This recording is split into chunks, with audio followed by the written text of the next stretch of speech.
Today we are going to be talking about dialogue. Now this is a tricky one to get right because it's hard to make it sound natural because you don't write dialogue the same way that people talk. If you sit down and listen to a conversation, if you wrote your dialogue like that, there would be a lot of pauses, a lot of ums, a lot of hums, a lot of repeating themselves as they're trying to figure out the story, and we can't do that in writing. So dialogue can be used for so much more than just conversation. It can be used to show your character's personality. It can set up future plot points or foreshadow somebody's alternative motives or future actions. So if you learn how to use dialogue effectively, you can get double duty out of it, more than just conversation, which is awesome because you get more bang for your word count.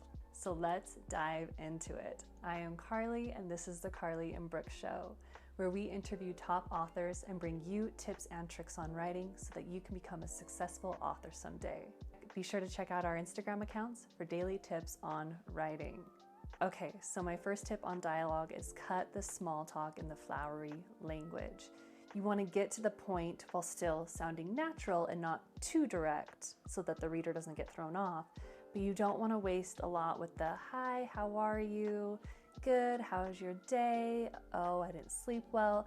It's not really serving a purpose. Now I know that's how we really talk in real life, but in writing in your novel, that's just going to slow the pacing down and the reader's going to lose interest really quick.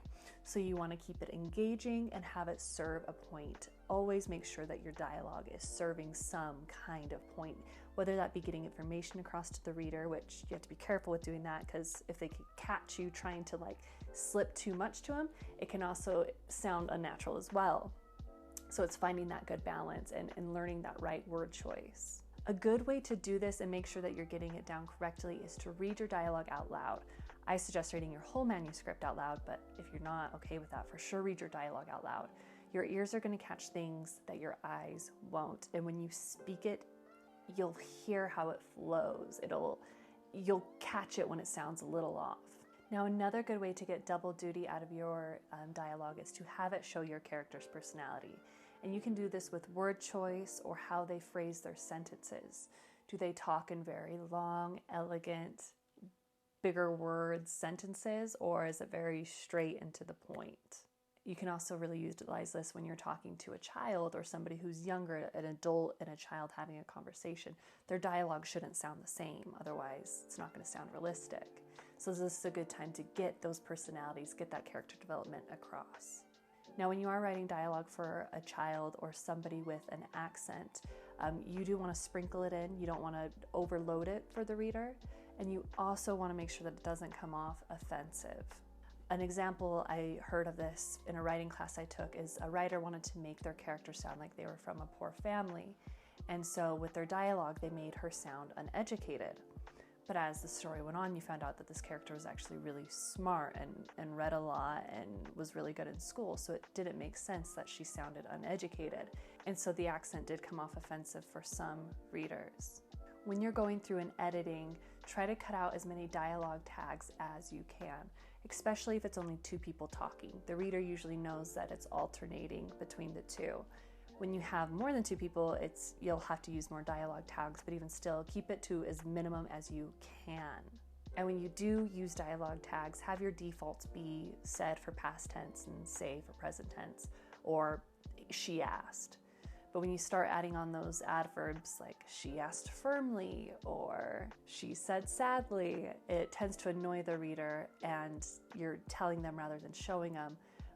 In a way to make sure that you're not telling them rather than a way to make sure that you're showing them rather than telling them is if you have a sentence, if you have a piece of dialogue that you want to say she said sadly, whatever came in the dialogue should hint at that this character is sad.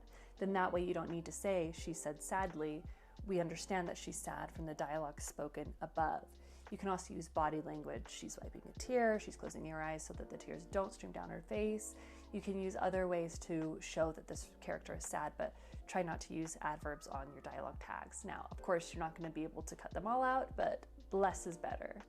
Dialogue can also be used to quicken your pace. So if you're in a scene and it kind of seems like it's dragging in some areas, adding in some quick dialogue between two characters, whether it be like a little joking or battering going back and forth, it's a good way just to kind of pick up the pace and bring the reader back in. But make sure you're not just like putting that in there for no reason. Have it either show the character's personality or be relevant to the scene. So yeah, the other tip is just you want to make sure that you are breaking up dialogue with body language and action so that they're not just speaking in long paragraphs.